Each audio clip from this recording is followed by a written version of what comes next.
یہ ہے حسینیت، جو نہیں دیکھتے کہ دور حاضر کے تقاضے کیا ہے، 72 کو لے کے نکل جاتے ہیں۔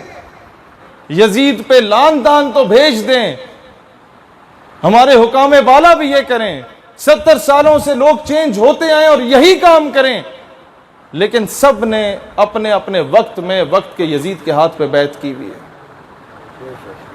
ڈاکٹر عافیہ کو بیچنا کیا یزیدیت کے ہاتھ پہ بیعت نہیں ہے؟ جواب دیجئے، ریمنڈ ڈیوس جب آپ کے 2 بچوں کو قتل کر کے ملک سے باہر فرار ہو جاتا ہے اور آپ باعزت بری کر دیتے ہیں، کیا یزیدیت کے ہاتھ پہ بیعت نہیں ہے؟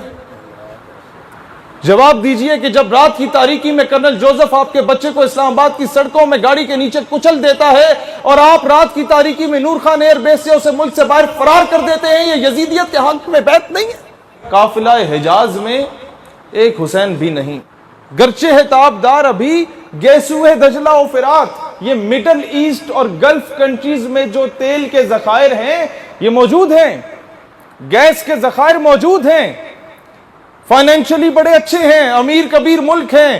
آپ کے پاکستان، بھارت، بنگلہ دیش کے لوگ وہاں نوکریاں ڈھونڈنے جاتے ہیں۔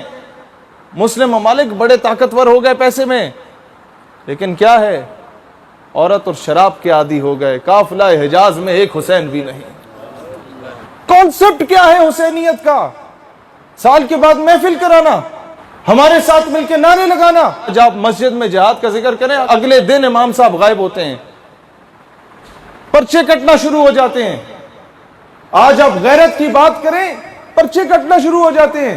امریکہ میں جا کے آپ جو مشائخ گئے ہیں ان سے پوچھئے کہ آپ وہاں پر بریلوی دیوبندی کا اختلاف چھیڑیں، وہ خوش ہوں گے، آپ قادیانی کو رگڑا دیں، وہ فوراً آپ کو ڈپورٹ کریں گے۔ یہ تلخ حقائق ہیں، کیونکہ انہیں پتہ ہے کہ ہمارا لے پالک بچہ کون ہے اور وہ کس طریقے سے ہم نے اسے پلانٹ کرنا ہے، سسٹم میں گھسانا ہے، اور کون کون سے بڑے بڑے محکموں میں بٹھا دینا ہے اور پورا سسٹم کو تبدیل کرنا ہے۔ یہ لوگ نعرے لگائیں۔ اور تیسرا، اغوانیوں کی غیرت دین کا ہے یہ علاج۔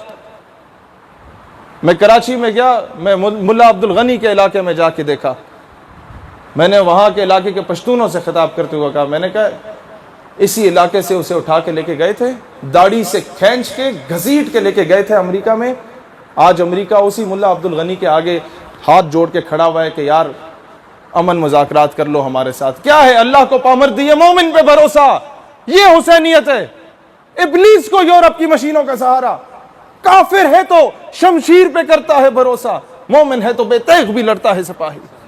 یہ ہے حسینیت کا کانسیپٹ۔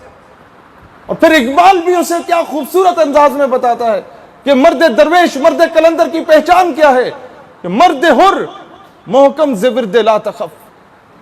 کیا ڈیفرنس ہے مجھ میں اور اس میں؟ بحیثیت امت ہمارا کیا حال ہے اور مرد درویش اس مرد مجاہد کا کیا؟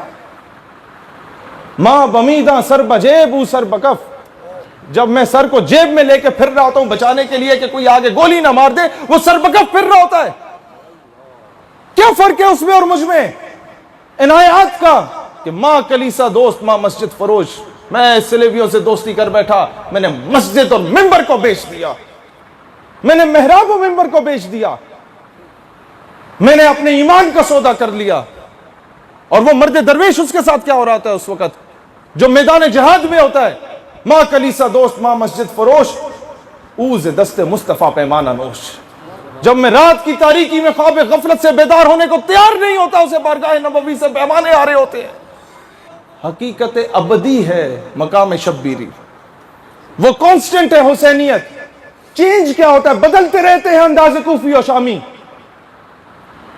یہ منافقت کے انداز بدلتے رہتے ہیں، یہ بلانے کے بعد غائب ہو جانے والے انداز بدلتے رہتے ہیں۔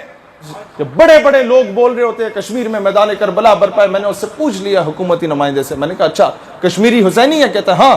میں نے کہا ہندوستانی فوج؟ کہتا ہے یزیدی ہے۔ میں نے کہا بتاؤ پھر کوفے والا کون ہے؟ نہیں سمجھا آپ؟ خاموش امت ہمیشہ کوفے کا کردار ادا کرتی ہے۔ دوستان ذی وقار، ہم لوگ جب تک گٹوں میں بیٹھے رہیں گے نا انگریزوں کے کتے لہنانے والوں کے، کشمیر کی بہن کے سر سے جو دوپٹہ کھینچا گیا وہ واپس نہیں آ سکتا۔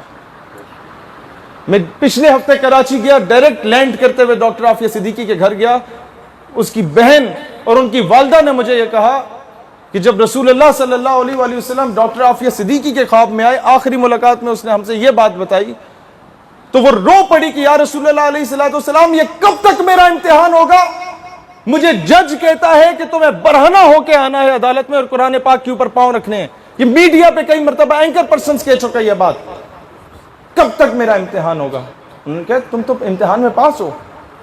اس نے پھر کہا میں کب تک قید رہوں گی؟ رو پڑی۔ کہتے رسول اللہ علیہ السلام نے جواب دیا کہ تم تو پاس ہو، امت کا امتحان ہے۔ حقیقت خرافات میں کھو گئی، امت روایات میں کھو گئی۔